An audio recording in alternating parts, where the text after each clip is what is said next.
سأل سائل بعذاب واقع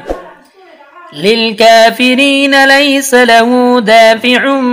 من الله ذي المعارج تعرج الملائكة والروح إليه في يوم كان مقداره 50,000 سنة فاصبر صبرا جميلا إنهم يرونه بعيدا ونراه قريبا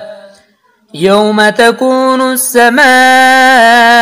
كالمهل وتكون الجبال كالعهن ولا يسأل حميم حميما يبصرونهم يود المجرم لو يفتدي من عذاب يومئذ ببنيه وصاحبته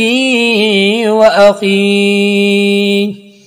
وفصيلته التي تؤويه ومن في الأرض جميعا ثم ينجيه كلا إنها لظى نزاعة للشهوى تدعو من أدبر وتولى وجمع فأوعى إن الإنسان خلق هلوعا إذا مسه الشر جزوعا وإذا مسه الخير منوعا إلا المصلين الذين هم على صلاتهم دائمون والذين في أموالهم حق معلوم للسائل والمحروم والذين يصدقون بيوم الدين والذين هم من عذاب ربهم مشفقون إن عذاب ربهم غير مأمون والذين هم لفروجهم حافظون إلا على أزواجهم أو ما ملكت أيمانهم فإنهم غير ملومين فمن ابتغى وراء ذلك فأولئك هم العادون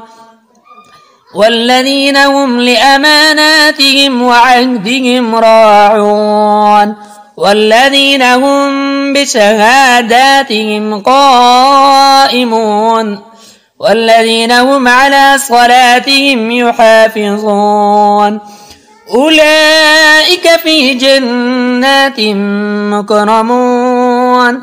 فبال الذين كفروا قبلك مهطعين عن اليمين وعن الشمال عزين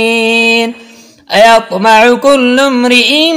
منهم أن يدخل جنة نعيم كلا إنا خلقناهم مما يعلمون فلا أقسم برب المشارق والمغارب إلا لقادرون على أن نبدل خيرا منهم وما نحن بمسبوقين فذرهم يخوضوا ويلعبوا حتى يلاقوا يومهم الذي يوعدون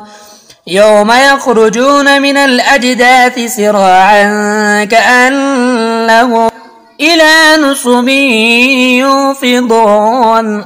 خاشعة أبصارهم ترهقهم ذلة ذلك اليوم الذي كانوا يوعدون.